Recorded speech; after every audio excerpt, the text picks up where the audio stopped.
Hey everyone, in today's video I'm going to share with you 5 easy location ideas that you can use for inspiration the next time you're stuck on where to do your next photo shoot. So just in case you don't know, this is part 2, so I'll leave part 1 linked down below in case you guys want to have a look. So the first location idea I have is a lake, and this is one of my favorite photo shoot locations and unfortunately one that we do not have a lot of in Australia. So whenever I'm traveling, I'm always really obsessed with finding and visiting lakes to be able to take photos with them. Lakes are a really great location if you want to do a moody style photo shoot or also even a relaxed, more lifestyle-like photo shoot. You can either use the lake as the backdrop for your photos, you could also use the surrounding trees and shrubs or any greenery for your photos. There's usually also piers or docks on lakes as well, which can be really cool for a photo.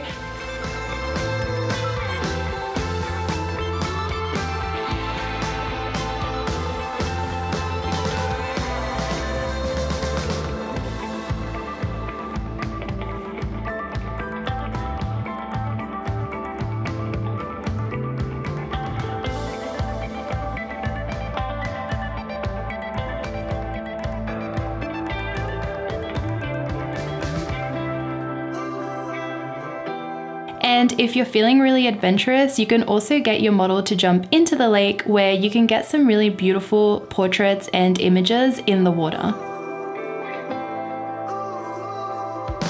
My next location idea is to use a house. So you could either use your house, you could borrow a friend's house, you could either rent a property, or if you're traveling, you can also use your accommodation as a photo shoot location.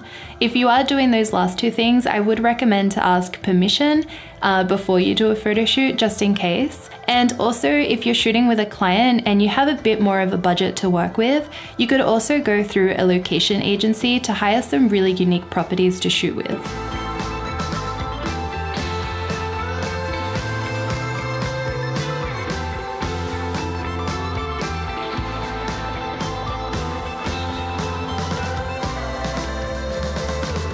So to show you some examples, here is a photo shoot I did on the balcony of a rental property. This was a really great spot to be able to get some really simple classic images of our model against the blank wall. And it was also pouring rain that day, so it was perfect to have an undercover location and to be able to continue shooting while we waited for the rain to stop.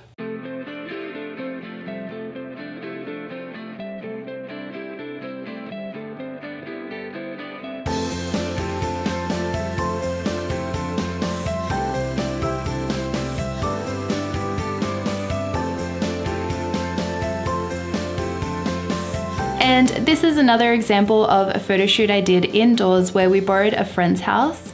We brought along a few extra things such as plants and blankets and some teacups to make it look like a little bit more of a lifestyle photo shoot, and ended up taking photos in a bunch of different rooms of the house, making use of the furniture, the bed, and all the little things that made that house unique.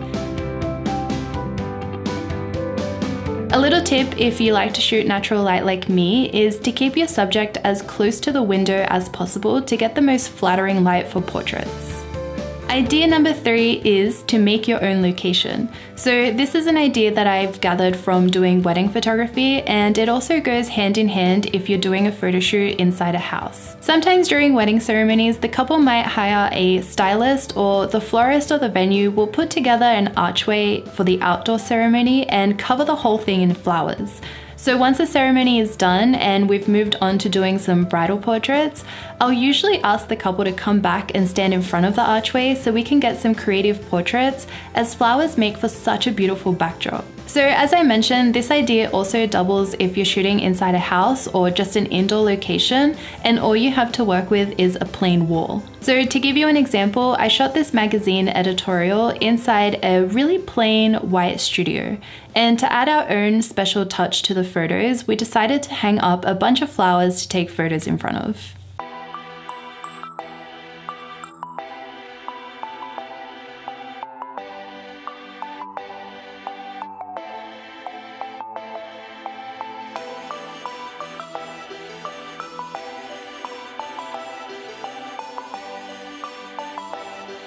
My fourth photo shoot location idea is fields. So if you've watched any of my behind the scene photo shoot videos, you would know that Christina and I absolutely love taking photos in fields.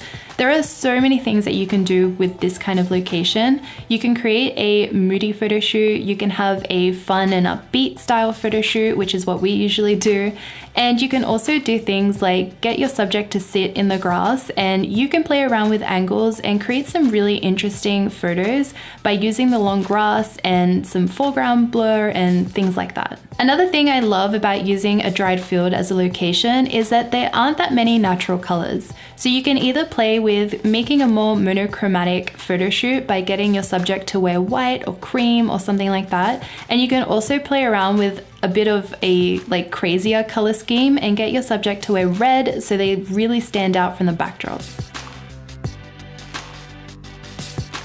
So unlike the lakes, in Australia we're pretty lucky with dried fields, and we have quite a lot of them in our countryside, especially during winter and summer, which are the drier seasons. But if you're looking to find some fields to shoot with, I would recommend to take a trip out of the city and a little bit more into the countryside and keep an eye out for acreage and wide open plains of land to be able to find these kinds of fields. Also, keep in mind that if you can't find a really large field to shoot with, sometimes even finding an empty house lot or a tuft of grass on the side of the road is usually more than enough to be able to do a photo shoot with. If you find a small location to work with, I would recommend to use more of a telephoto lens to be able to capture the scene without giving away that you're not actually in a remote location. So something like an 85mm, 100 or 135mm would work great.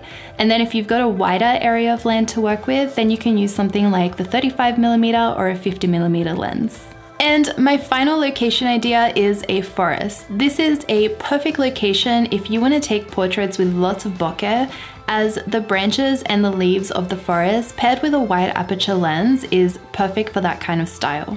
A few tips that I have for when you're shooting in a forest is to keep the photo shoot planned for either the morning or the afternoon if you can.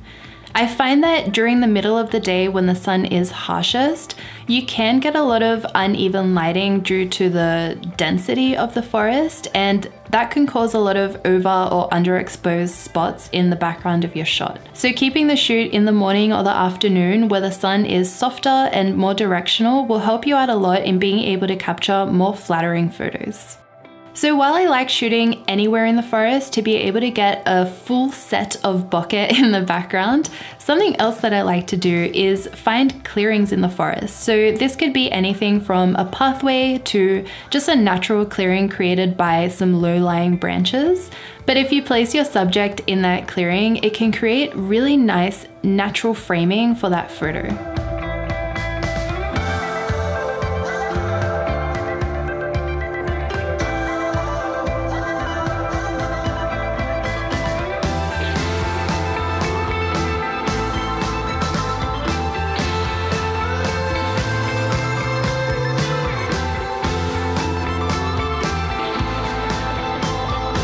So those are my 5 easy photo shoot location ideas for you guys. Please let me know in the comments which one is your favorite and which one you might use next time at your photo shoot. Also, if you haven't seen it yet, please check out part 1. I'll leave that link down below. But I really hope you guys enjoyed today's video. I make new videos every Wednesday and Saturday, so I'll see you guys all next time. Bye!